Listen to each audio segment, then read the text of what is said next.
Bismillahirrahmanirrahim. Assalamualaikum warahmatullahi wabarakatuh. Alhamdulillah hamdan katsiran tayyiban mubarakan fi kama yuhibbu rabbuna wa yarda. Wassalatu wassalam ala Rasulillah wa ala alihi wa sahbihi wa man tabi'ahum bi ihsanin ila yaumiddin. Amma ba'd. Kita memuji dan muji Allah Subhanahu wa taala atas seluruh nikmat yang telah Allah berikan kepada kita, khususnya nikmat yang menambah kedekatan kita dan ketaatan kita kepada Allah Subhanahu wa taala.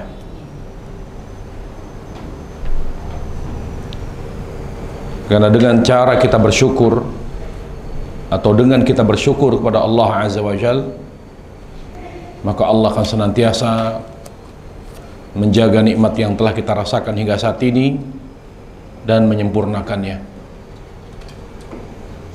Yang pasti, apapun keadaan hidup kita, kalau dihadapi dengan syukur, maka akan terasa keseimbangan jiwa dan keberkahan hidup. Berkah itu tidak harus hidup kita tidak ada persoalan. Berkah itu bukan berarti tidak ada masalah. Keberkahan hidup berarti apapun yang kita alami akan membuat kita selalu dekat dengan Allah. Dikuatkan jiwa kita oleh Allah. Diberi ketabahan. Bahkan cenderung mampu memetik hikmah.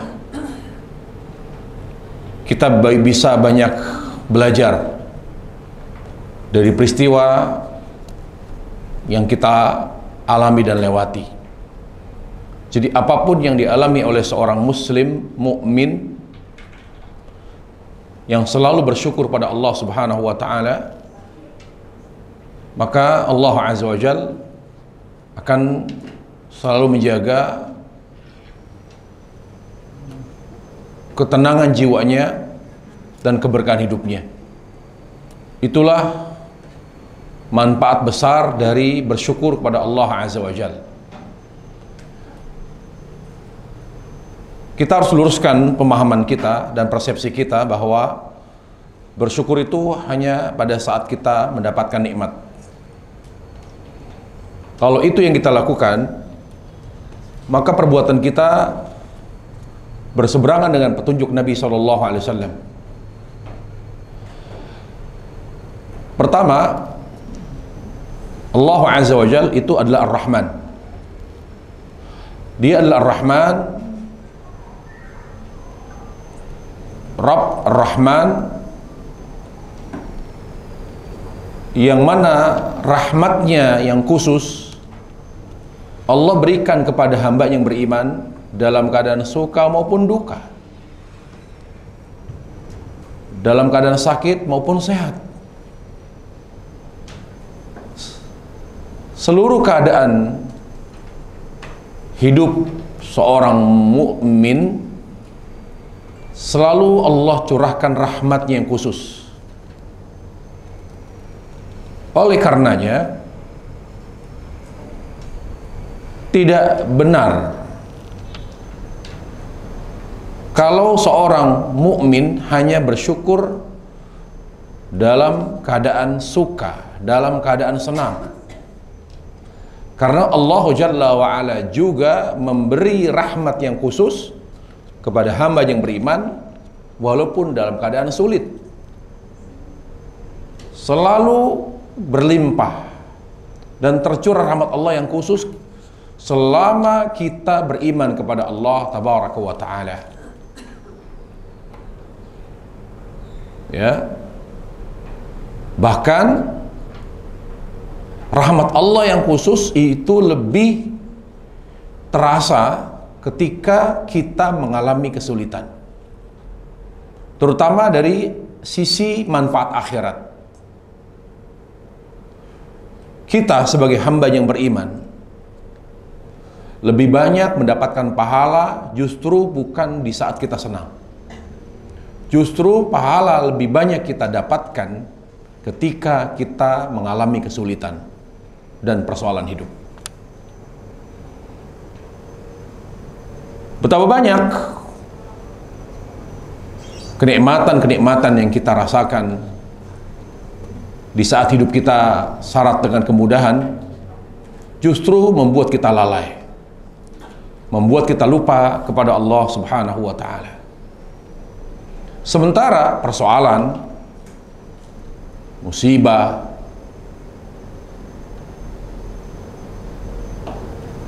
yang memberikan tekanan batin, yang menyita pikiran, yang mengganggu banyak hal dalam hidup kita, justru mendekatkan kita kepada kesadaran dan taubat. Justru pahala, bekal akhirat lebih banyak kita peroleh dari musibah. Berkata ulama, laulal masaib la waratna minal mafalis. Kalau bukan karena hidup yang penuh dengan persoalan dan musibah, dari sana kita memperoleh pahala. Kalau bukan karena persoalan dan musibah di dunia, mungkin bisa dipastikan atau kemungkinan besar kita di akhirat termasuk orang yang merugi. Artinya tidak membawa bekal akhirat kecuali sedikit. Kenapa demikian? Karena sumber pahala, ya, itu dari apa yang Allah perintahkan. Apakah berupa perintah untuk dikerjakan atau perintah untuk ditinggalkan? Kalau tidak ada perintah, dia tidak ada pahala. Makanya Allah Jalla wa'ala tidak pernah menyuruh kita makan dan minum, tidur, karena itu kebutuhan kita. Sehingga makan, minum, tidur, olahraga, dan aktivitas-aktivitas dunia lainnya itu tidak bernilai pahala. Jadi waktu kita kalau habis hanya untuk makan, minum, tidur, maka banyak waktu kita terbuang tanpa ada pahala yang kita dapat, tanpa ada pahala yang kita peroleh. Dan ini termasuk kerugian. Kenapa demikian? Karena hidup ini, umur kita ini adalah satu-satunya kesempatan,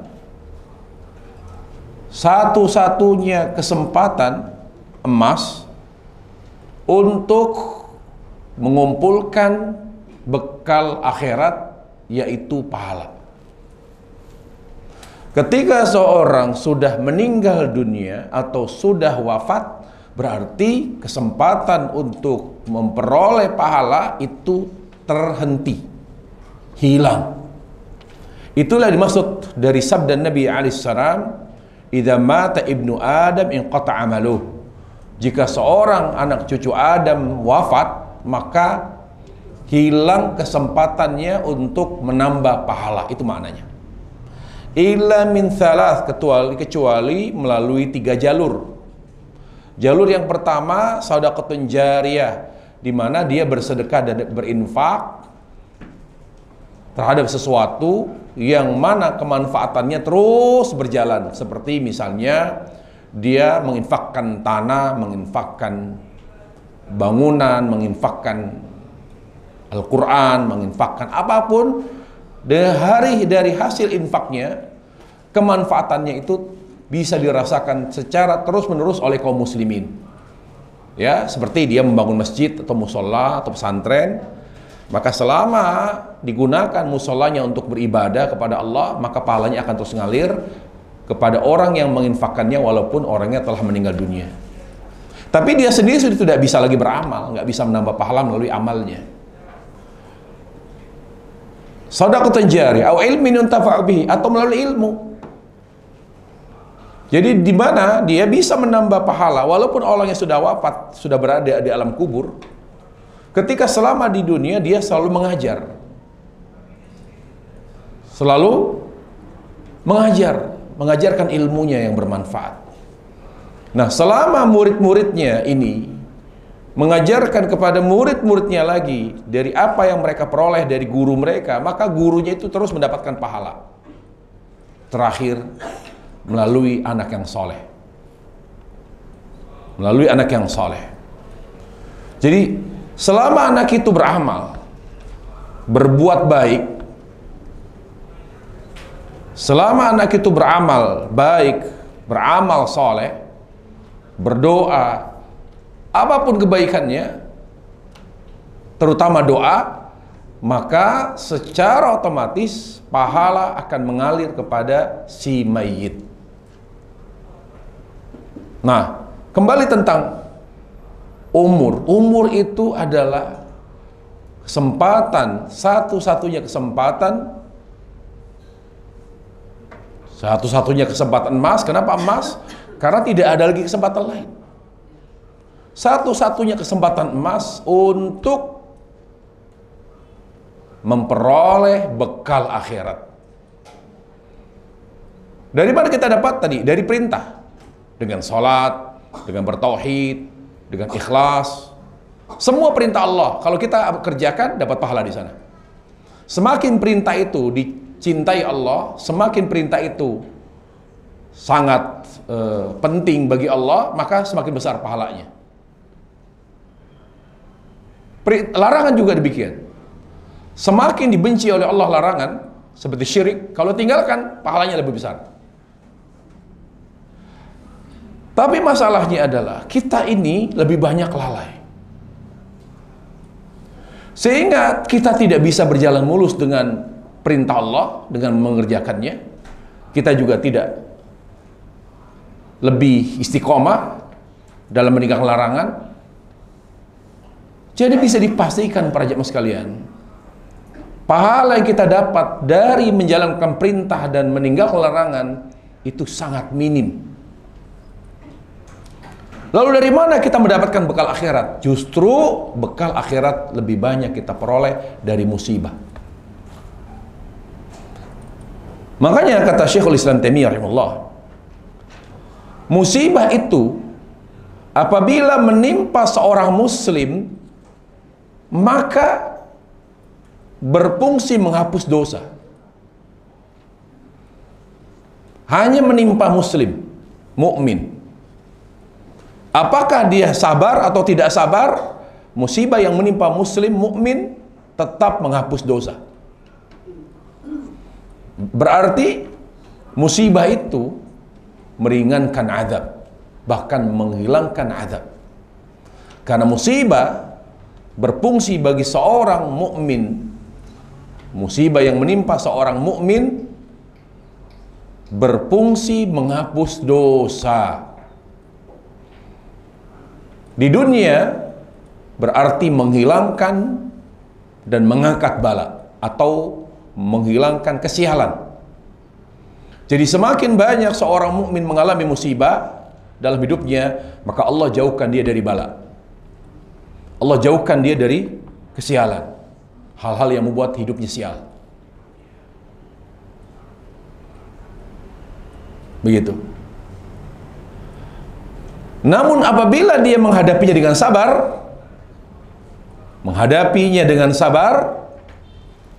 dengan ikhlas, maka pahala baru mengalir. Jadi kapan pahala mengalir, Allah kucurkan pahala kepada seorang mukmin yang mengalami musibah ketika dia sabar dan ikhlas. Tidak hanya sampai di situ, bahkan Allahu Rabbul Izzati wal Jalal juga akan mengangkat derajatnya. Derajat orang yang beriman kepada Allah Jalla wa'ala, ya, hingga mendekati derajat malaikat. Dan banyak sekali bisa dipastikan pahala yang kita peroleh, bekal akhirat yang kita bawa mati, justru pahala yang kita peroleh, yang kita dapatkan dari sabar terhadap musibah. Bukan dari sholat, bukan dari puasa, bukan dari zakat. Kenapa? Karena kita harus sadari dan akui kekuatan pahala, besar kecilnya pahala ditentukan oleh kekuatan ikhlas. Ditentukan oleh kekuatan ikhlas, khusyuk. Karena semakin besar hati kita berikan kepada Allah dalam ibadah, semakin besar pahala. Dan kita akui, banyak dari kita beribadah, tapi kita tidak memberikan hati kita kepada Allah. Hati kita masih tertuju kepada dunia. Makanya bisa kita simpulkan bahwa jangan diharapkan pahala dari ibadah. Justru kita harus lebih berharap pahala dan bekal akhirat kita peroleh dari musibah. Sehingga jangan bersuudzon kepada Allah. Jangan berburuk sangka kepada Allah Jalla wa'ala kalau kita diberi banyak masalah. Justru Allah ingin memberikan kita bekal akhirat yang jauh lebih banyak ketika kita kembali kepada Allah. Pertimbangan kedua, kenapa kita harus selalu bersyukur kepada Allah walaupun dalam keadaan sulit, penuh masalah? Karena itulah contoh Nabi alaihissalam. Rasulullah SAW, beliau tidak pernah berhenti bersyukur. Beliau tidak hanya bersyukur di saat dalam keadaan bahagia, dalam keadaan hidupnya jauh dari masalah. Beliau alaihissalam senantiasa bersyukur baik dalam keadaan suka maupun duka. Dituturkan oleh Aisyah radhiyallahu anha bahwa Nabi SAW ketika mendapatkan nikmat, beliau berkata, Alhamdulillahilladzi tatimmu bihi ni'matus salihat. Dia mengucapkan Alhamdulillah. Dan ketika beliau mengalami musibah atau mengalami hal yang menyedihkan dalam hidup beliau, beliau tetap berucap Alhamdulillahi ala kulli hal. Alhamdulillah ala kulli hal. Pada kesempatan yang berbahagia ini, kita akan membahas tentang hakikat tawakal kepada Allah Rabbul Izzati wal Jalal.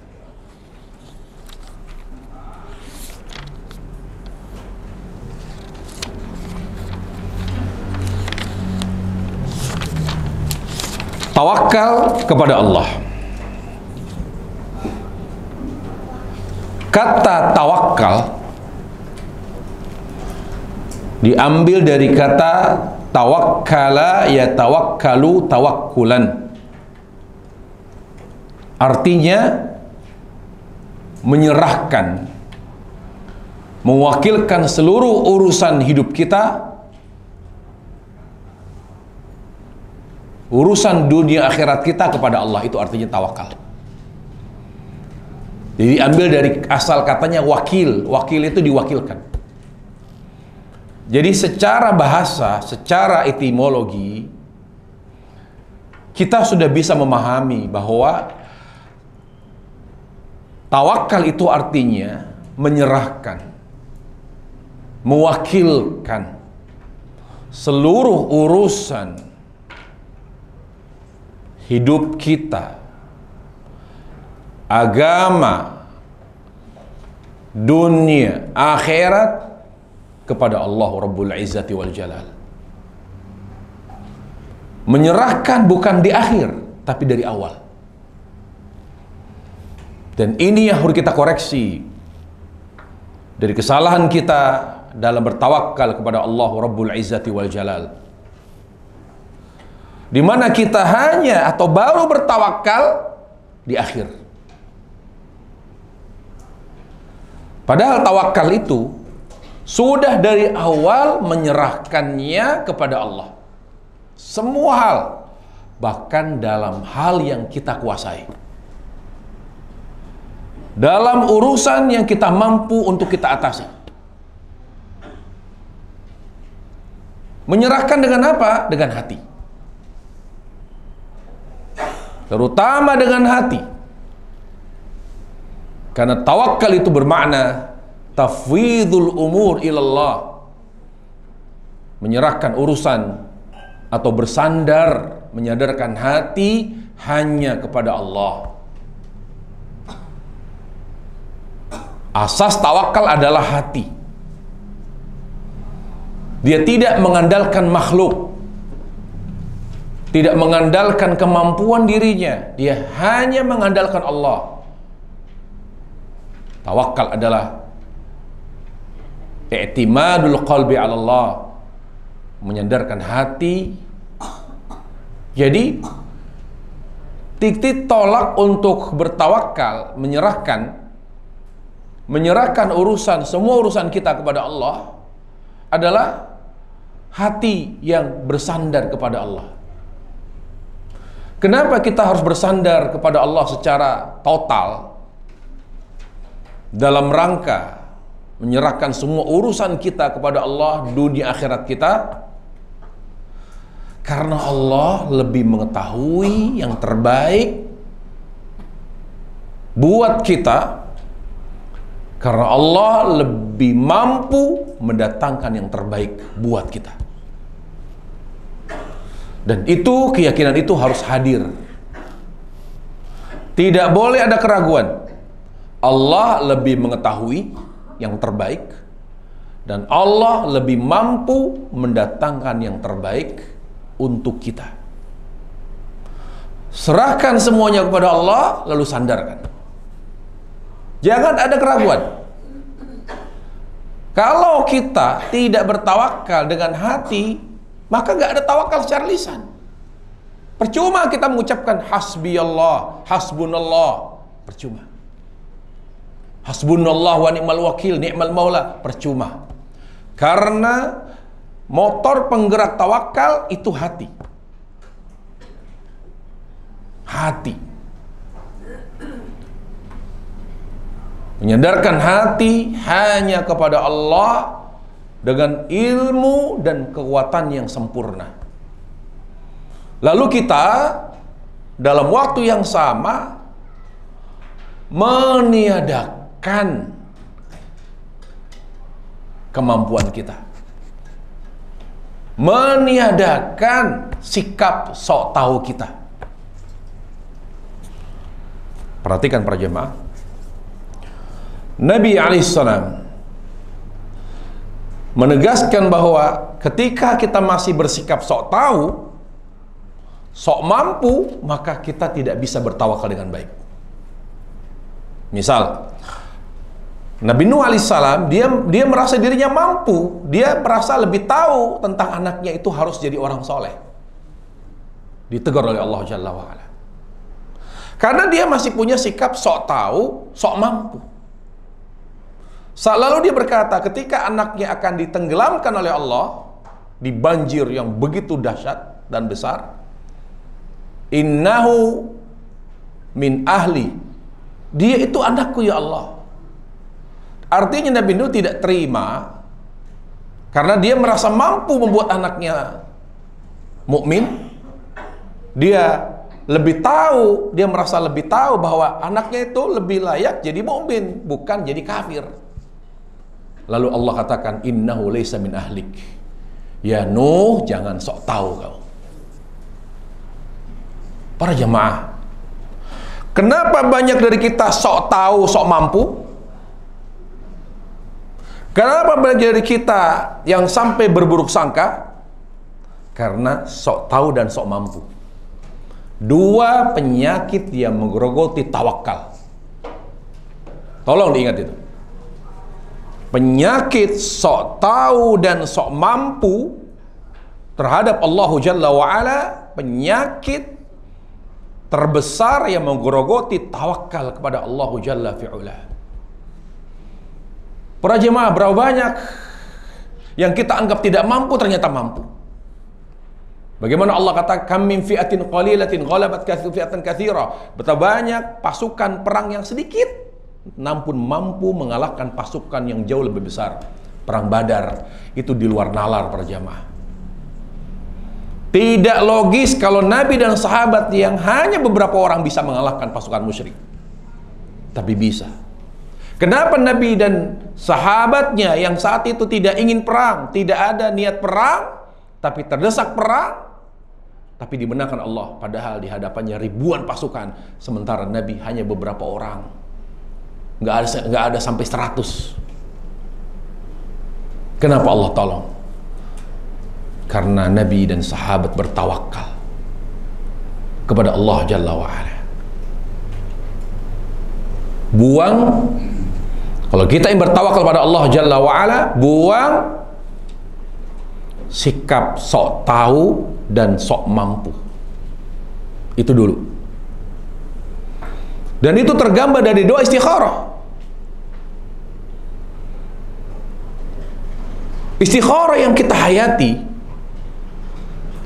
adalah istikharah yang kita jalankan dengan penuh ketawadhuan, dengan penuh rendah hati kepada Allah Jalla wa'ala.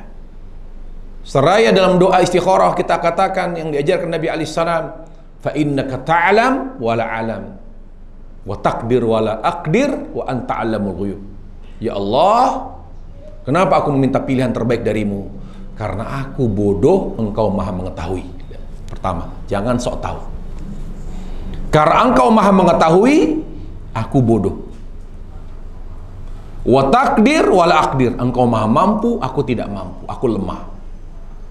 Jadi kita harus akui diri kita bodoh dan lemah, itu dulu. Kalau kita merasa diri kita ngerti, pinter, menguasai, mampu, maka bermasalah tawakal kita kepada Allah Jalla wa'ala. Para ulama mengatakan, tawakal itu lebih dari sekedar memohon pertolongan. Lebih dari sekedar mohon pertolongan. Tawakal itu para jemaah terdiri dari ibadah dan mohon pertolongan. Tawakal itu terdiri dari ikhtiar dan isti'anah, memohon pertolongan.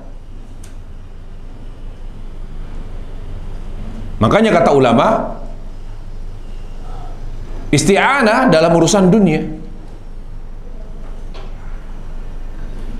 dalam urusan agama. Tetapi tawakal lebih dari semua itu. Misalnya dikatakan oleh Syekh Islam Taimiyah rahimahullah, ya, beliau katakan tentang hakikat tawakal kepada Allah Subhanahu wa taala.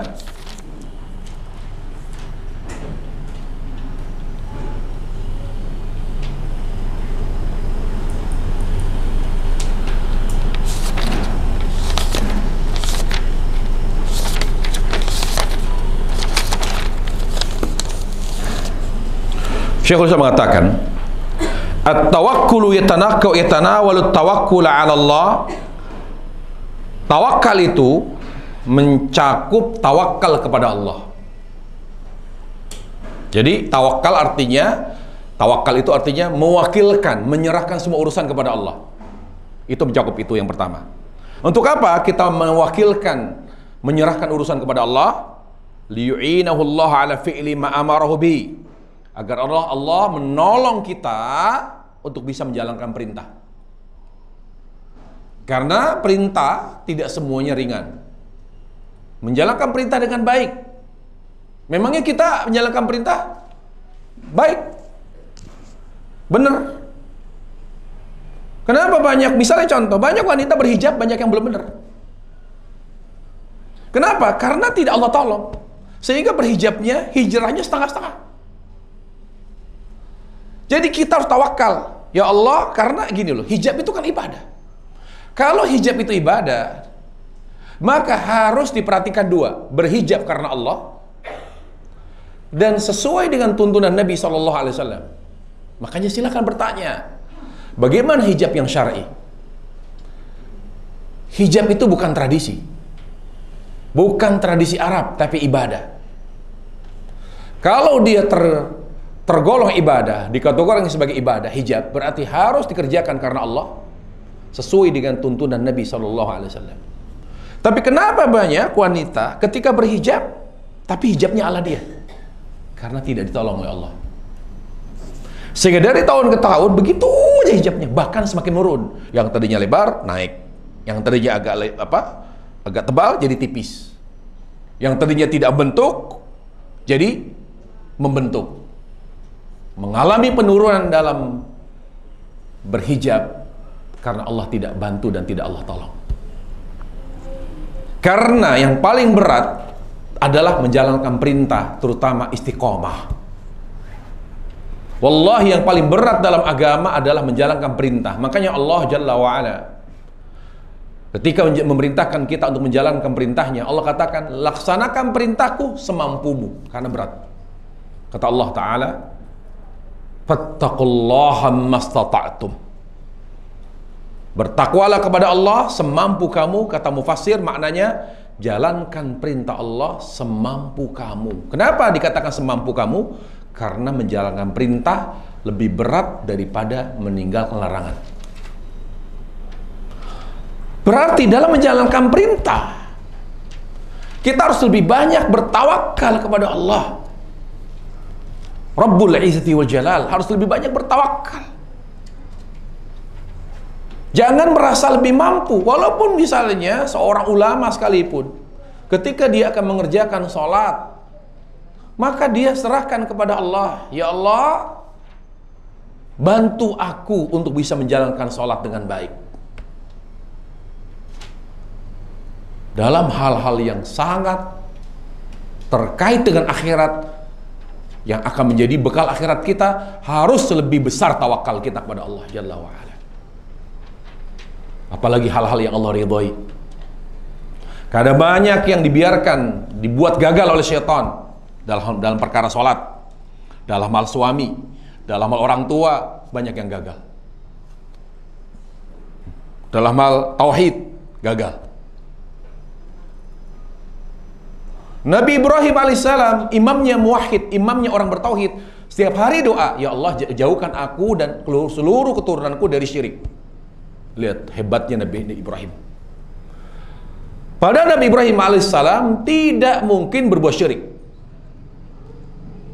Sampai seorang ulama yang bernama Ibrahim At-Taimi rahimahullah mengomentari doa Nabi Ibrahim yang mengatakan, wajnubni wa bani an na'budal asnam. Ya Allah, jauhkan diriku dan seluruh keturunanku dari syirik. Dari syirik, yaitu menyembah berhala. Lalu apa kata Ibrahim Taimi? Paman ya'manul bala, paman ya'manu al-bala wasyirik ba'da Ibrahim. Siapa yang lebih aman dari syirik daripada Ibrahim? Orang yang paling jauh dari syirik itu Ibrahim. Tapi doanya, lihat.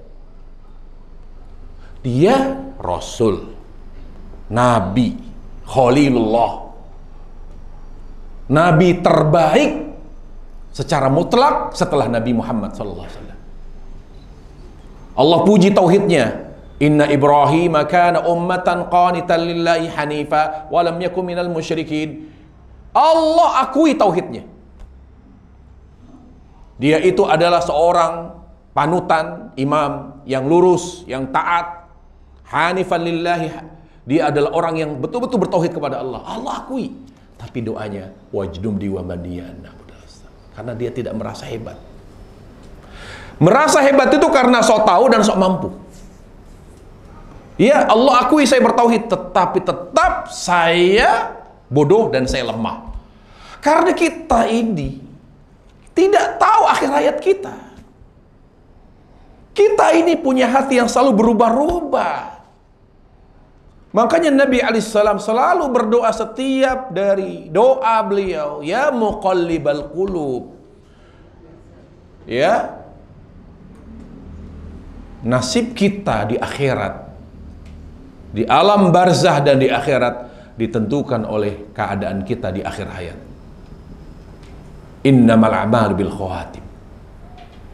Bagaimana keadaan kita di akhir hayat ketika Allah mencabut nyawa kita, itulah yang menentukan nasib barzah kita dan akhirat kita. Makanya untuk istiqamah kita harus buang, ya, kita harus buang, singkirkan sikap sok tahu dan sok mampu. Sok tahu dengan apa? Dengan mengenal Allah, belajar agama. Orang kalau bodoh, tidak mengenal Allah Jalla wa'ala, dia akan sok tahu. Lihat Firaun, tidak pernah belajar, diberi fasilitas, diberi kemewahan, diberi kekuasaan, sampai dia menganggap dirinya Tuhan, sok tahu dia. Ana rabbukumul a'la.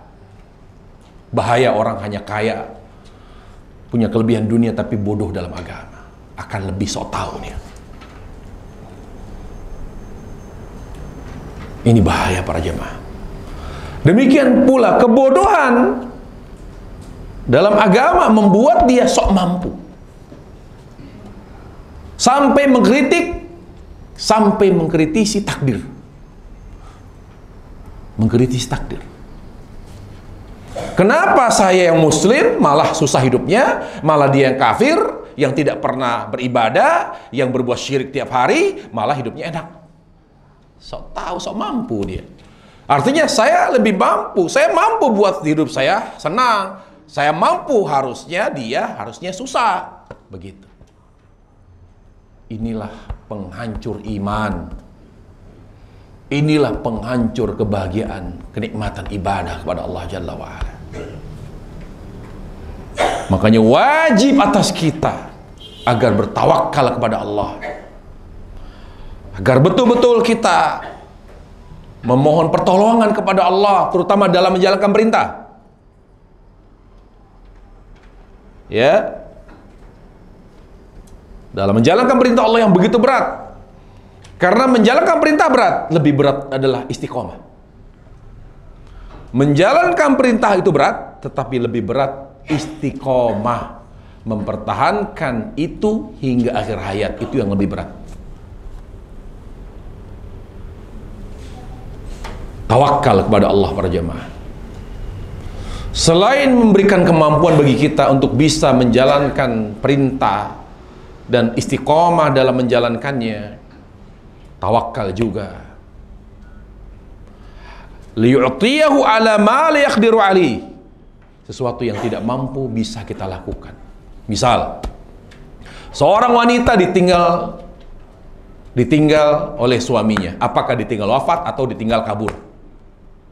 Dia punya anak banyak. Aduh ya Allah, saya nggak sanggup ini. Bisa.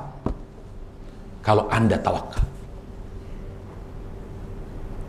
Secara logika, ya Allah, selama ini saya bergantung sama suami begini-begini. Bisa. Kenapa lemah? Karena kurang bertawakal. Wa tawakkul, kata Syekhul Islam, la tawakkul ala Allah liyu'tiyahu ala ma yaqdiru alaihi. Banyak sekali energi, kekuatan yang Allah berikan di luar kesadarannya.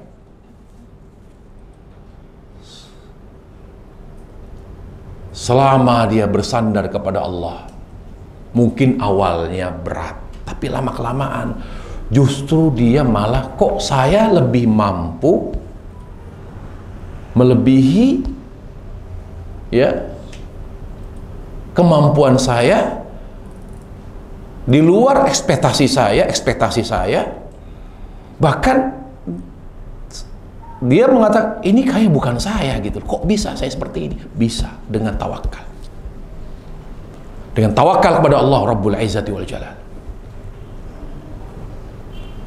Aisyah bisa tegar dan hebat, berhari-hari dituduh selingkuh, sampai Nabi pun tidak membela beliau.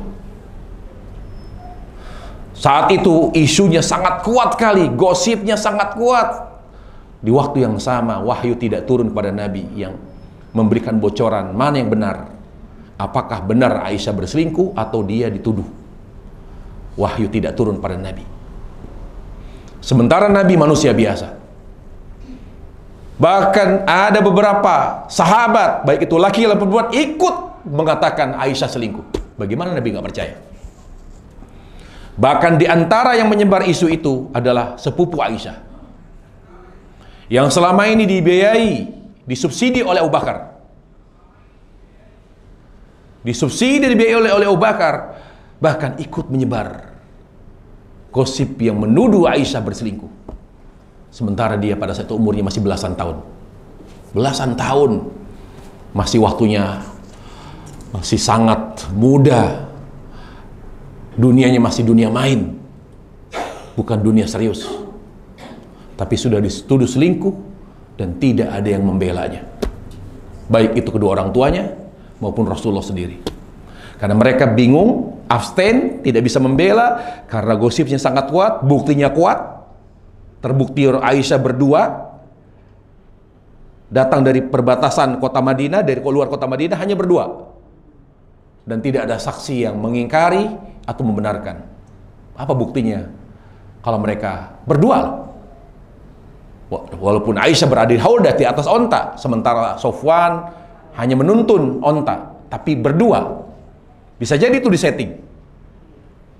Dan tidak turun wahyu kepada Rasulullah SAW. Akhirnya Rasulullah SAW berkata, Aisyah, saya bingung, saya tidak tahu mana yang benar. Tapi kalau memang, ya, saya sebagai manusia biasa, saya tidak mendapatkan bocoran dari langit, mana yang benar, mana yang salah. Kalau memang kamu melakukan, akui. Lihat Rasulullah. Di sini bodoh kalau kita menyembah Rasulullah. Rasulullah itu manusia biasa. Apa yang dilakukan Aisyah? Ketika dia tidak mendapatkan perlindungan, pembelaan dari orang tuanya dan dari Rasul, dia angkat tangan, ilaika musyaka ya Allah, engkau maha mampu, engkau maha mengetahui siapa yang benar. Dia angkat tangannya, dia tidak terpuruk, kuat. Saya ingin Aisyah zaman sekarang. Ada Aisyah, dia tidak hanya kuat fisiknya tapi kuat hatinya. Harusnya dia stres itu, depresi, berhari-hari Aisyah selingkuh, dan dia istri Rasul. Bukan wanita biasa, bukan istri laki-laki biasa, istri Rasul. Manusia terbaik dunia akhirat. Ini musibah. Tapi Aisyah tidak shock, tidak terpuruk jiwanya ketika mendengar Rasul sampai mengatakan seperti itu. Saya tidak tahu mana yang benar dan mana yang salah. Tapi begitu kuat gosipnya. Sementara Allah tidak memberikan bocoran kepada saya. Wahyu tidak turun kepada saya. Mana yang benar, mana yang salah. Saya sebagai manusia ingin berkata, ya Aisyah, walaupun saya suamimu, walaupun saya Rasulullah, kalau memang kamu berbuat, melakukannya, akui. Itu jatuh Aisyah. Kaget dia, tapi dia tetap, dia punya kekuatan tawakal. Dia lihat, suamiku itu makhluk. Dia tidak boleh bersandar kepada makhluk. Lihat itu. Siapa manusia yang terbaik setelah Rasulullah? Tidak ada. Tapi Aisyah tidak bersandar kepada Rasul. Itu Rasul manusia terbaik loh. Rasul tidak pernah mengecewakan. Rasul manusia sempurna. Tapi Aisyah tidak bersandar kepada Rasul. Dia bersandar kepada Allah. Allah lebih tahu yang benar seperti apa. Allah lebih mampu mendatangkan solusi. Allah akan mampu membuka tabir. Dia angkat tangan, ilaikal musyakah, ya Allah, hanya kepadamu aku berkeluh kesah. Tidak lama Allah turunkan ayat, Allah bela Aisyah. Selama kita masih punya Allah, walaupun orang banyak meninggalkan kita, walaupun banyak orang mengucilkan kita, selama kita bertawakal pada Allah, kekuatan itu akan ada. Kekuatan jiwa, fisik, dan pertolongan dari Allah Subhanahu wa ta'ala. dalam segala hal. Ini yang perlu dipahami dari tawakal. Kemudian, ya, tawakal kepada Allah Subhanahu wa taala.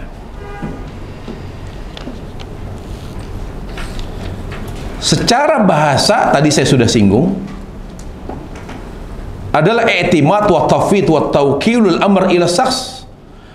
Bersandar, menyerahkan, mewakilkan suatu urusan kepada orang lain. Kepada Allah Jalla wa'ala, maka menyerahkan, mewakilkan semua urusan kita. Pertama, jangan setengah-setengah. Serahkan semua urusan. Anak kita, masa depan kita, semuanya ke Allah. Semuanya, tanpa terkecuali. Serahkan semua kepada Allah. Tugas kita sebagai hamba, tugas kita sebagai orang tua, sebagai pasangan hidup, sebagai apapun, kalau kita punya kewajiban, tugas kita hanya melakukan yang terbaik, setelah itu serahkan pada Allah. Ingat, kita punya keterbatasan dari aspek ilmu dan kemampuan. Orang yang kuat, yang selalu dibantu Allah, ditolong Allah, adalah yang selalu bertawakal kepada Allah Tabaraka wa Ta'ala. Kalau gitu, mari pahami lebih jauh tawakal. Kata Syekhul Islam, bagaimana tawakal kepada Allah? Secara total, sekaligus kita akui ilmu Allah dan kemampuan Allah, dan menafikan, meniadakan sikap sok tahu kita dengan sikap sok mampu kita. Yang pertama, kita harus belajar agama. Harus belajar agama. Makanya para jemaah sekalian, para ulama membahas tentang yang namanya maratibu tahqiqit tawakkal. Para ulama membahas tentang tahapan-tahapan untuk merealisasikan tawakal. Ada tahapan-tahapannya. Di mana kita tidak sok tahu, sok mampu, lalu kita yakin dan berserah diri kepada Allah bahwa Allah lebih mengetahui dan lebih mampu, ya, dengan harapan Allah membantu kita, menolong kita untuk istiqomah dalam menjalankan agama dan membantu kita dalam urusan dunia, dalam urusan usaha, rumah tangga, mendidik anak. Subhanallah. Yang pertama yang harus kita lakukan, belajar agama. Semakin bodoh, semakin sulit bertawakal. Untuk apa kita belajar agama? Agar lebih mengenal Allah. Ma'rifatu Rabbi Jalla wa Ala, ma'rifatul Rabbi Jalla wa Ala wa sifatihi. Mengenal Allah dan sifatnya.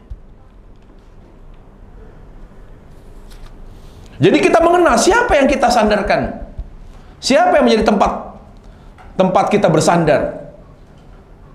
Jadi tidak berhayal.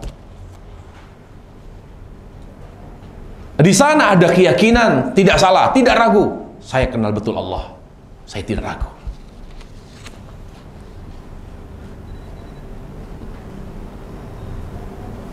Yang kedua, itsbatul asbabi wal musabbabat wa annaha la tastaqillu bi nafsiha fit ta'thir.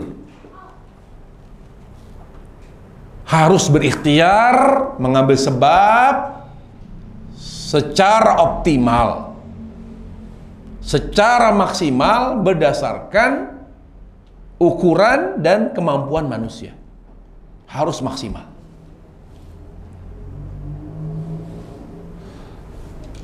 Maksudnya maksimal, tidak sampai keluar batas halal. Misalnya sakit, dia harus berobat dengan cara apa deh, pokoknya saya bisa sembuh. Dengan cara haram dia lakukan. Ini tidak tawakal namanya. Dia ikhtiar. Dia bilang, udahlah saya nggak berobat, takut saya rumah sakit. Alternatif dia coba, nggak maksimal, bahaya nanti. Sementara kata dokter harus dioperasi. Alternatif penanganannya lambat. Kecuali dari awal dia ditangani. Tapi kalau sudah parah, segera harus melalui, ya, cara pengobatan modern, konvensional bahasanya. Tapi dia nggak mau, saya nggak mau tawakal pada Allah, nggak bisa. Dia harus mengambil sebab secara maksimal. Ketika dia tidak tahu mana dokter yang bagus, tempat yang mengatasi penyakit ini, dia tanya, siapa yang tahu, siapa yang bagus, di mana tempatnya, dokter apa, tabib apa, tanya. Tapi harus dilakukan dengan cara yang halal, sesuai dengan tuntunan Rasulullah SAW. Kalau nggak maksimal, dia sakit kanker tapi hanya datang ke dokter umum, disuruh ke spesialis, disuruh ke dokter spesialis, nggak, udahlah cukup dokter umum. Itu tidak bisa. Tapi setelah dia berikhtiar, dia misalnya dia berangkat ke Singapura, dia pergi ke sana, ke dokter yang luar biasa, ahli, profesor doktor dalam masalah kanker misalnya. Dia berhasil menyembuhkan beberapa pasien yang mengidap kanker bahkan stadium 4. Apa yang dilakukan di hadapan dokter? Jangan berikan hati kita ke dokter itu. Jangan berikan harapan kita ke dokter. Waduh, saya di depan saya dokter nih, dia bisa mengatasi beberapa pasien yang sudah mengidap kanker stadium 4. Saya stadium 3, pasti bisa. Nggak boleh. Hanya Allah bisa menyembuhkan penyakit saya. Datang ke dokter terbaik. Setelah kita berada di hadapan dokter, jangan berikan hati kita ke dia. Arahkan hati tetap ke Allah. Wa idza maritu fa yashfin. Yang menyembuhkan penyakitku hanya Allah.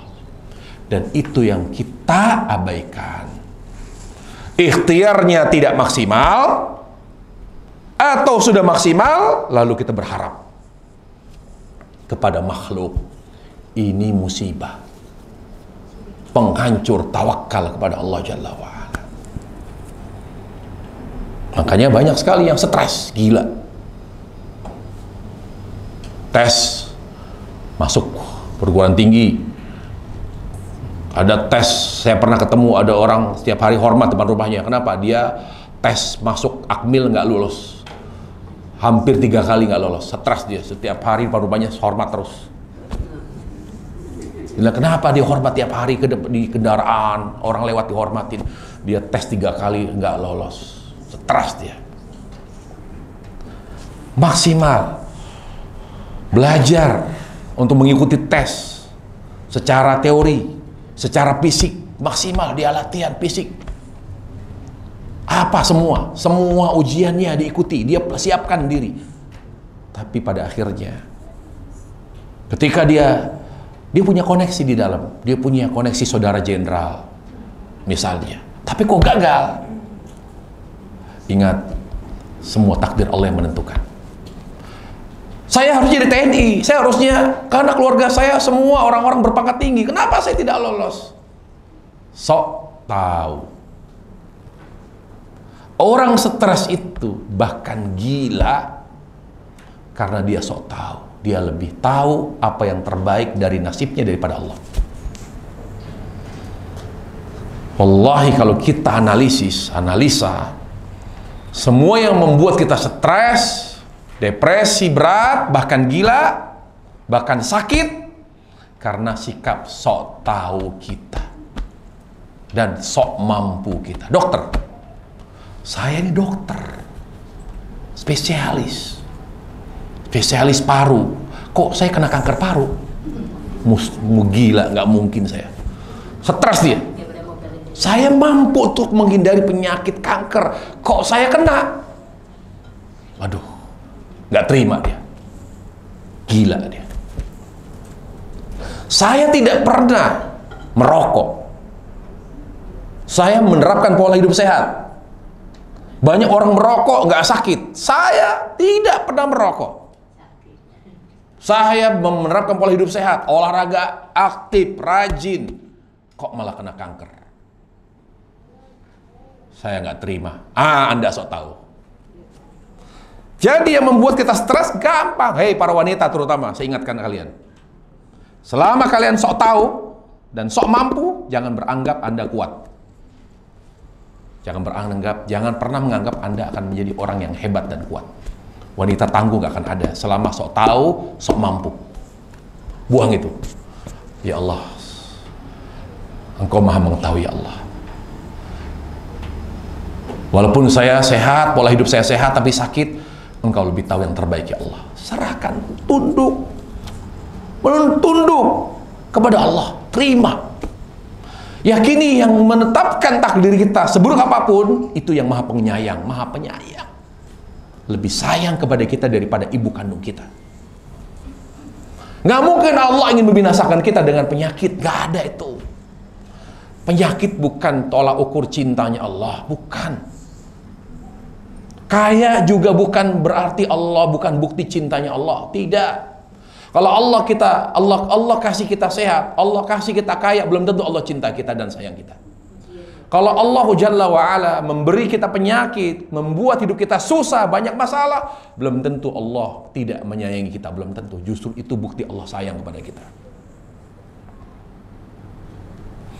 Kemudian tahapan berikutnya, setelah kita belajar, kemudian juga kita harus mengambil ikhtiar yang maksimal sesuai dengan ukuran manusia, dan kita tetap bersandar hanya kepada Allah.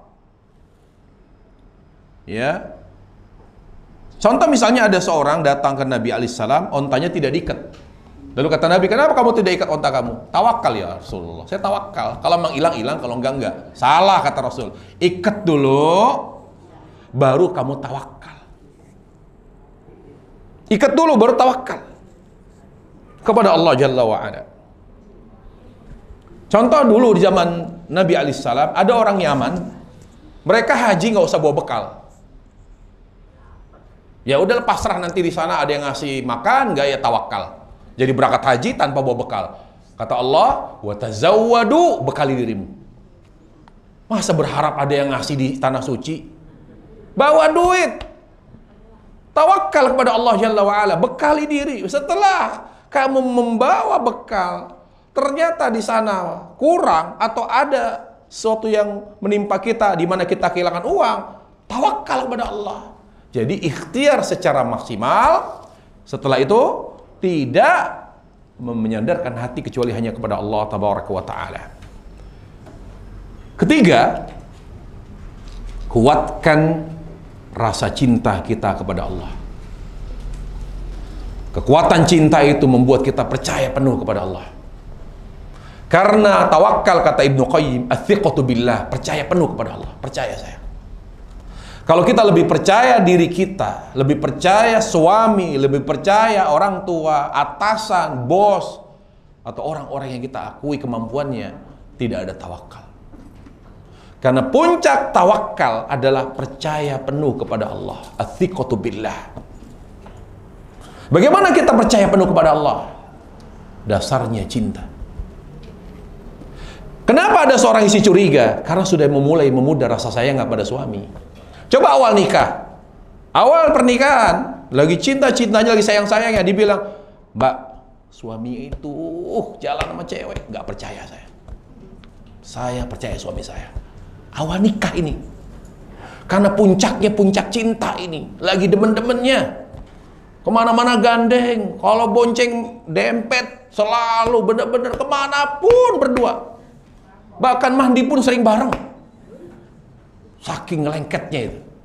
Tapi ketika sudah mulai berkurang rasa sayang dan cintanya, lalu diberi info bahwa suaminya jalan atau berada di mall dengan wanita, mulai curiga. Wanginya beda. Kok beda suami saya wanginya? Mulai curiga. Kecurigaan itu muncul, ketidakpercayaan itu muncul karena berkurangnya rasa cinta kepada yang kita cintai. Kenapa kita kurang percaya kepada Allah? Karena kita kurang mencintai Allah. Kurang mencintai Allah Jalla wa'ala. Yuk kita buktikan. Rasul ketika sudah mendekati ajal, salawatu Rabbi wa salamu alaihi, beliau di pangkuan Aisyah. Lalu Jibril berkata, ya Muhammad, ajalmu tiba hari ini. Tapi Allah memberi keistimewaan, di mana Allah memberi pilihan. Allah memberi pilihan kepada kamu. Kamu mau engkau mau meninggal, wafat sesuai dengan ajal atau ditangguhkan ajalmu. Di sisi Nabi Aisyah, persis Nabi itu di atas paha Aisyah, kepalanya. Di sampingnya Fatimah. Ini mempertaruhkan cinta ini. Di sebelahnya Aisyah dan Fatimah itu istri Nabi yang lain. Semuanya nangis, bengkak matanya. Semuanya hadir kecuali Abu Bakar. Abu Bakar tidak ada saat itu. Semuanya menangis. Lihat Nabi, bahwa tawakal itu harus cinta kepada Allah. Kapan kita meyakini apapun yang Allah takdirkan terbaik? Ketika kita cinta Allah. Nabi diberi pilihan, mau meninggal sekarang atau ditangguhkan. Beliau tahu berapa umur Aisyah saat itu. Umur Aisyah di saat Nabi sudah tiba ajalnya 17 tahun. Harusnya Nabi, kalau dia lebih mengutamakan istrinya, 17 tahun ini belum punya anak, masih muda, masih belasan tahun. Ya Allah, sampaikan ya Jibril ke Allah, saya minta waktu 40 tahun lagi, supaya saya bisa meninggalkan Aisyah. Sudah siap dia, kasihan dia 9 tahun. Tapi apa yang Rasulullah SAW? Fatimah pun begitu. Dia bilang, ayah jangan tinggalkan kami ayah. Fatimah sampai paling nangis dia. Wa abata wa kariba, ayah jangan tinggalkan saya ayah. Itu belahan jiwa beliau, salawatu rabbi wassalamu. Jangan tinggalkan saya ayah. Dia teriak Fatimah itu. Saya nggak tahu bagaimana saya bisa menghadapi hidup ini kalau ayah nggak ada. Selama ini ayah menguatkan saya. Selama ini ayah yang melipur, yang memberikan hiburan ke saya. Ayah jangan tinggalkan saya ayah. Apakah Nabi tega ninggalkan Fatimah? Anak kesayangan beliau dari Khadijah, istri yang paling beliau banggakan. Kalau berbentangkan cinta, Rasul pilih, ya Allah, tangguhkan ajalku. Istri Nabi pun minta semuanya. Apa yang Nabi pilih? Ya Jibril, saya pilih meninggal sekarang. Saya pilih meninggal sekarang. Nabi selalu berkata, lalu beliau berkata, Ar-Rafiqul A'la, aku ingin pulang kampung. Aku ingin bersama para nabi di surga. Ar-Rafiqul A'la. Saya ingin bersama teman-teman yang baik dan mulia di sisi Allah, yaitu para nabi di surga. Ar-Rafiqul A'la. Saya ingin pulang kampung halaman. Apakah beliau tidak sayang Aisyah, tidak sayang Fatimah, tidak sayang istri beliau yang lain, tidak sayang sahabat Abu Bakar, Umar, Uthman, Ali yang beliau banggakan? Sayang. Tapi beliau lebih cinta Allah. Makanya beliau kuat. Punya kekuatan tawakal yang luar biasa. Kenapa beliau tawakal? Dia titipkan. Jadi orang itu kalau sudah cinta Allah, gak lemah jiwanya. Apa yang membuat kita lemah? Terlalu sayang anak, terlalu cinta harta, terlalu cinta dunia, itu bikin lemah. Apa tahapan berikutnya? Tahapan berikutnya adalah i'timad Allah fi kulli umur. Kalau sudah cinta Allah, berikutnya apa? Serahkan semua urusan hidup kita, dunia akhirat kita, kepada Allah secara total. Tidak setengah-setengah. Yang jadi masalah, ada yang tawakal tapi setengah-setengah. Saya nggak ngerti ini urusan jodoh, ya udah saya serahkan ke Allah. Tapi urusan anak saya harus soleh, saya nggak mau terima. Anak saya harus begini, kalau dia durhaka saya nggak terima. Ini masalah. Tugas kita hanya mendidik dengan baik. Hasil Allah yang menentukan. Kalau anak soleh, kalau orang tua soleh, anaknya harus soleh. Nggak boleh anak Nabi Nuh durhaka.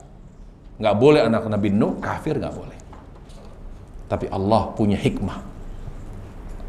Allah ingin memberikan pesan kepada kita dari kisah Nabi Nuh, bahwa manusia hanya berikhtiar. Sebaik apapun ikhtiar kita, tetap Allah yang menentukan.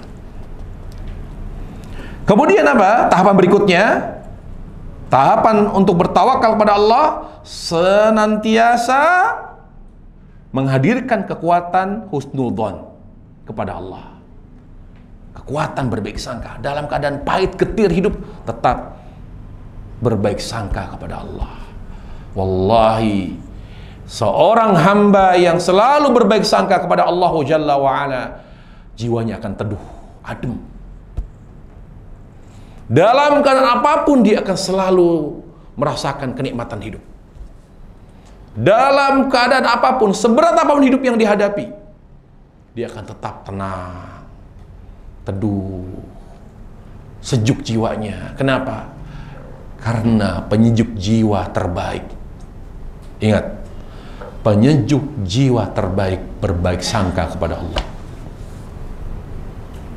Subhanahu wa ta'ala. Ya. Terakhir para jemaah, bagaimana kita bertawakal, berikhtiar? Ya. Bagaimana kita berikhtiar? Tadi akhdul asbab, mengambil ikhtiar, mengambil sebab, berikhtiar secara optimal.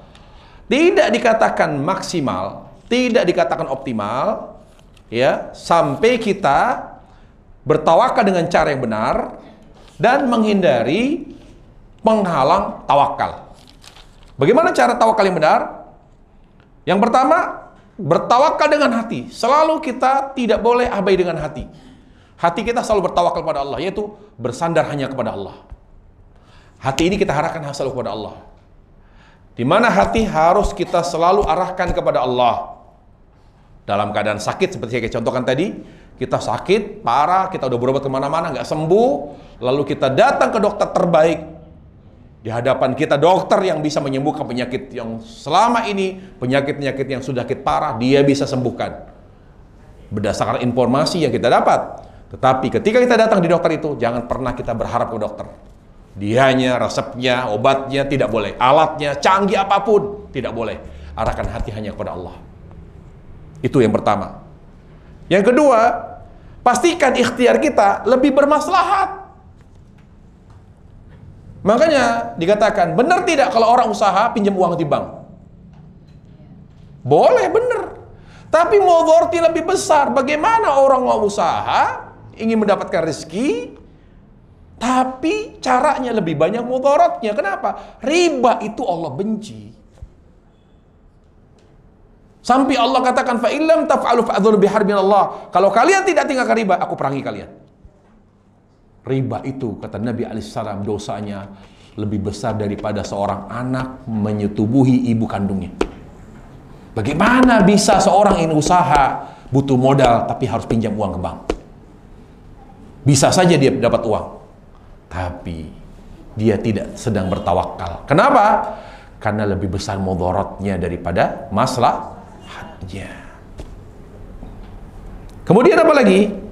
Kemudian mengambil sebab secara optimal, semua cara dilakukan yang terbaik, tapi dilakukan dengan cara yang sesuai dengan cara Rasulullah SAW. Dengan cara yang sesuai dengan cara Rasulullah SAW. Sekaligus hindari hal yang bertentangan dengan tawakal. Apa itu? Nah, ini penting. Dalam proses tawakal kepada Allah, ya, kita tadi bertawakal dengan hati, kemudian mengambil sebab yang lebih besar maslahatnya daripada mudaratnya. Contoh misalnya, ingin menikah dengan cara pacaran, itu tawakal atau bukan? Tawakal atau bukan? Kenapa dengan cara yang islami, nadhar, kenalan dengan cara yang syar'i, menghindari hal-hal yang menimbulkan fitnah? Kenapa kita tidak mau pacaran? Karena kalau kita, ya, tapi kan orang pakai logika, ya tapi kan kalau nggak kenal, nggak tahu saling, bisa. Jangan buru-buru nikah. Gali data tentang si fulan, si fulana itu. Karakternya bagaimana, dahulu bagaimana latar belakangnya, mau nadhar fisik boleh, semuanya boleh. Sampai data lengkap, istikharah, ya kan? Lalu putuskan nikah. Lamar, sebelum melamar itu sudah kita menggali data, boleh, nadhar pun boleh. Bahkan nadhar melihat calon dengan dua cara. Dengan cara diketahui, maka seperti dia berada dalam rumah, tidak memakai hijab, karena sebagian akhwat tuh bilang, nggak boleh, kalau nggak boleh nggak saya minta dibuka hijab, nggak bisa. Subhanallah, boleh. Kalau dia minta izin, boleh nggak dibuka? Hanya dia pakai gamis, ya sampai kakinya, dia seperti di rumah dia lihat, oh ya sudah, makasih. Mungkin dia antar minuman, kemudian masuk lagi, oh begini. Kadang-kadang nggak mau. Dengan cara yang kedua tanpa diketahui. Kalau tanpa diketahui, misalnya seorang sahabat sampai ngintip di saat calonnya itu mandi, nyapu, dia pakai bajuan yang transparan, boleh, karena tidak diketahui, karena niatnya mau nikahi dia, boleh. Ya, apa kata Jabir? Kuntu atakhabba'ulaha, saya sampai ngumpet-ngumpet, ingin melihat calon istri atau calon wanita yang ingin saya lamar. Dia lihat, wah mantap nih, bener nih, akhirnya melamar. Boleh. Tapi kalau misalnya dengan kepengetahuan dia, boleh nggak saya lihat, maaf, misalnya belakang kamu boleh nggak? Kamu ininya gede apa enggak? Nggak boleh. Saya mau lihat kamu betisnya gede apa kecil? Nggak boleh. Itu bisa dilihat kalau tanpa sepengetahuan si wanita. Tapi kalau sepengetahuan dia, terbatas dia dengan pakaian dalam rumah. Untuk apa seperti dibolehkan?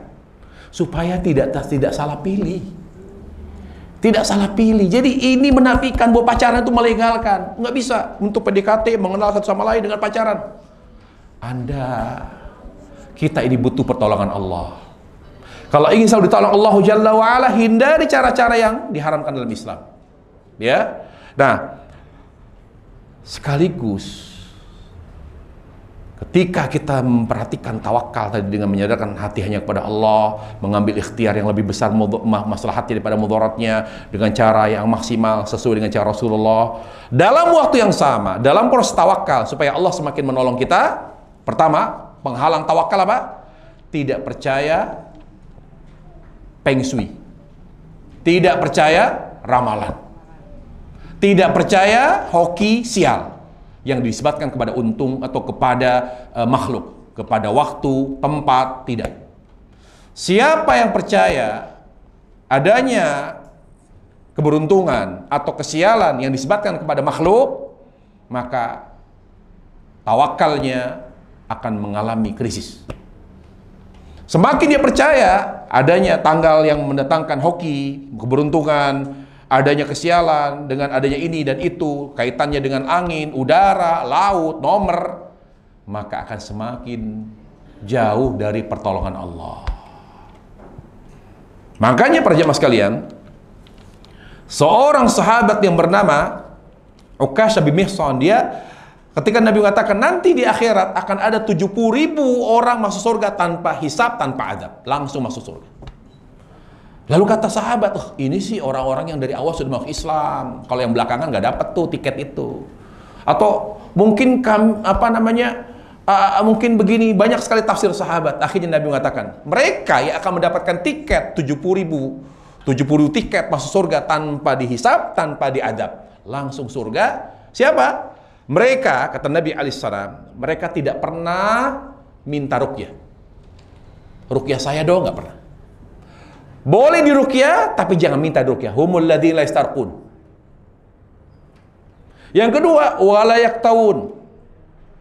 Mereka tidak pernah menempuh atau melakukan pengobatan yang instan.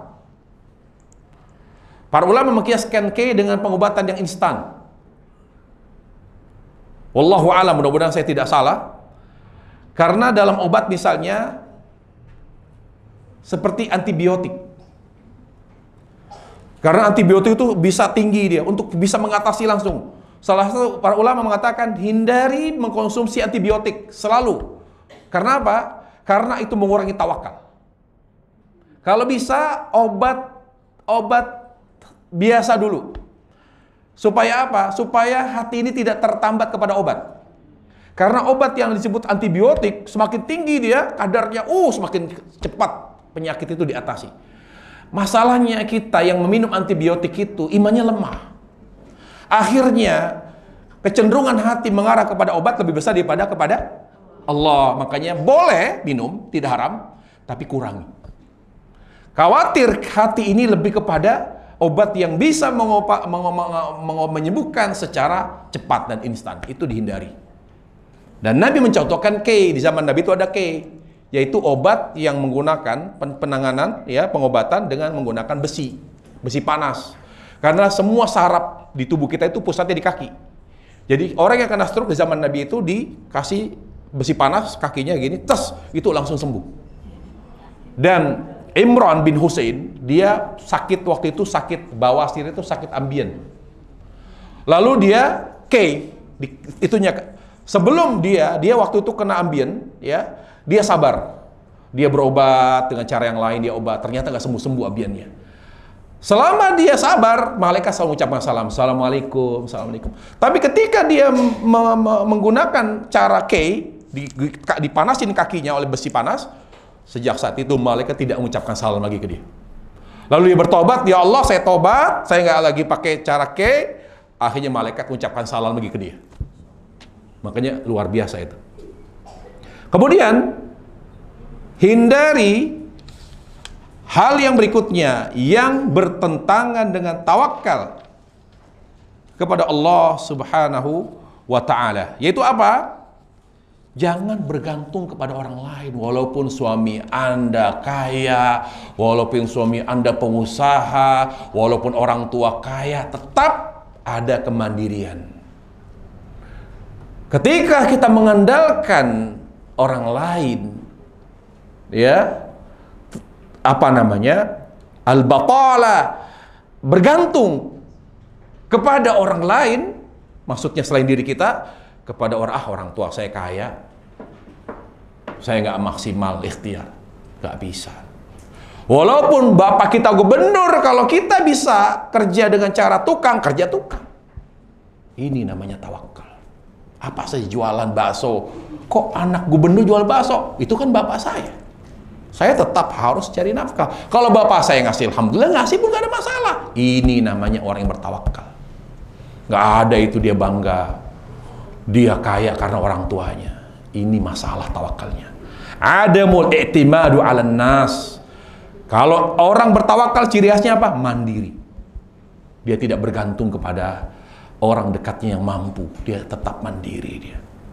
Dia orang kaya, orang tuanya kaya, dia kuliah, dia jajan cari sendiri, jualan apa, jualan kacang, jualan jahit-jahit, dia bisa jahit, dia bisa nenun, dia jual ke teman-temannya, dia nggak bergantung. Orang tuanya ngirim uang sekian juta, alhamdulillah, ngirim pun nggak ada masalah, dia nggak nangis-nangis.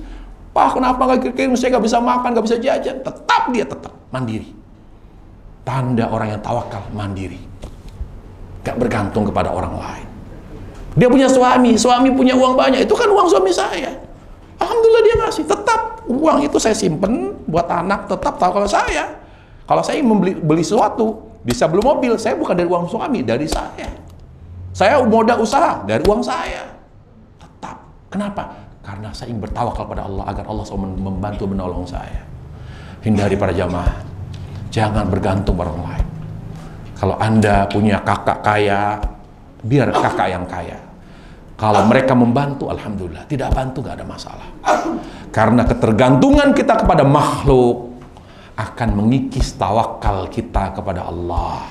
Kalau kita sudah bergantung kepada makhluk seperti itu, maka kita akan lebih banyak kehilangan pertolongan Allah Subhanahu wa ta'ala. Demikian para jamaah sekalian, Allah Subhanahu wa ta'ala, kajian kita pada hari ini mudah-mudahan bermanfaat. Wassallallahu wasallam wa baraka Muhammad wa ala alihi wa sahbihi wasallam. Walhamdulillahirabbil alamin.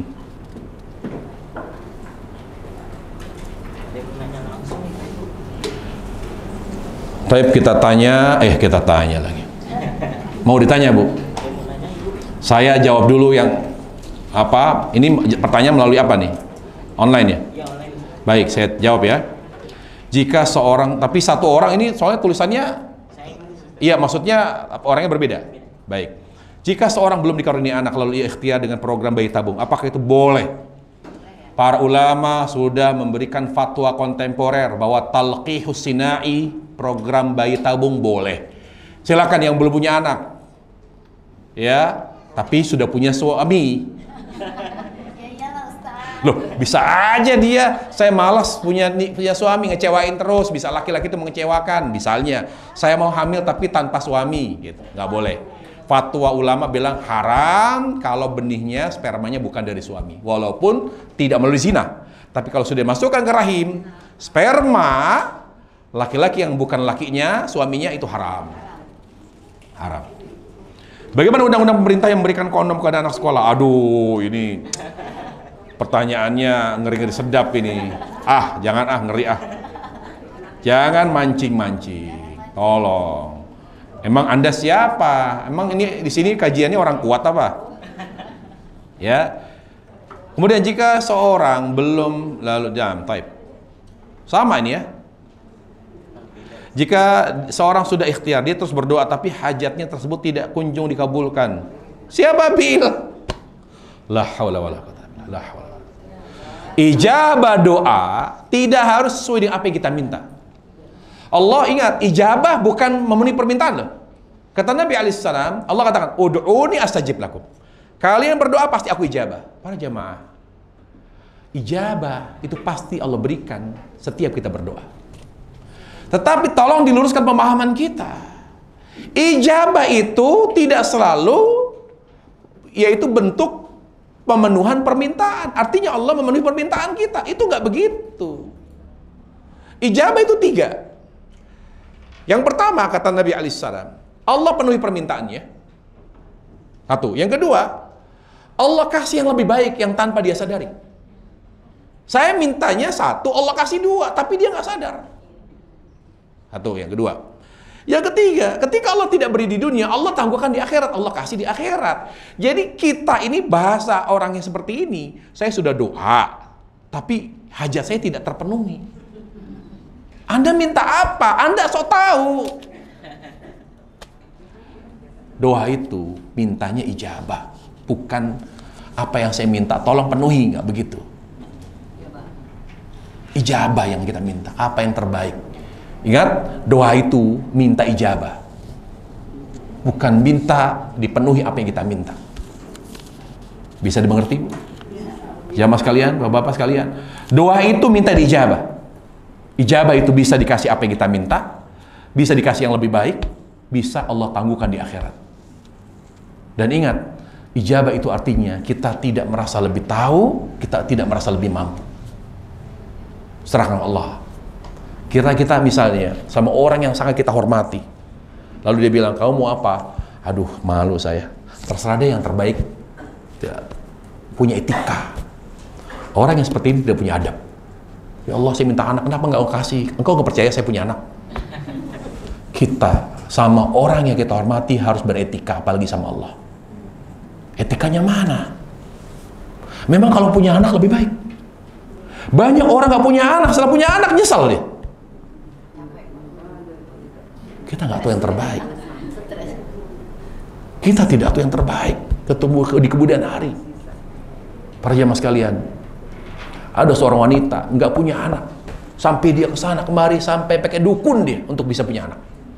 Akhirnya sampai umur sudah 50 udah pasrah dia. Dia punya anak perempuan dari suami yang lama, tapi dia punya anak dari suami yang baru, tapi nggak dikasih-kasih. Akhirnya apa? Anak perempuannya setelah itu punya anak, lahir lagi, anak satu-satunya perempuan. Dia dulu waktu dia sama suami baru pengen punya anak, gak dikasih anak, apapun, kemanapun, sampai keluar kota untuk berobat punya anak, gak dikasih-kasih. Lalu anak yang perempuan ini menikah, hamil, lahir. Setelah lahir anak keempat, meninggal anaknya. Berarti dia, suaminya meninggal, anaknya, suaminya meninggal. Lalu nggak lama meninggal, anak perempuannya ini meninggalkan 4 anak kecil-kecil. 4 anak kecil-kecil. Setelah nggak lama dia mewarisi cucu dong, 4. Suaminya meninggal. Akhirnya si perempuan ini dia harus ngurusin 4 anak. Yang dulu dia minta anak, Allah kasih cucu. Kepayahan, dia kewalahan dia. Kita tidak tahu yang terbaik para jamaah. Ya, udah cukup, jangan banyak doa, banyak pertanyaan lagi, nggak berhenti-berhenti nih udah, karena saya ada kajian lagi. Ya, baik itu. Jadi para jamaah sekalian, kalau kita ingin hidup ini tenang, jangan sok tahu, jangan sok mampu. tawadhu kepada Allah, rendahkan hati. Saya bodoh, saya tidak lebih tahu, saya tidak lebih mampu. Ya Allah, Engkau Maha mampu mengetahui yang terbaik, Engkau Maha mampu mendatangkan yang terbaik. Itu nikmat hidupnya. Selalu berbaik sangka kepada Allah Subhanahu wa taala. Sekira demikian kajian kita. Subhanallah bihamdik, asyhadu an la ilaha illa anta, astaghfiruka wa atubu ilaik. Assalamualaikum warahmatullahi wabarakatuh.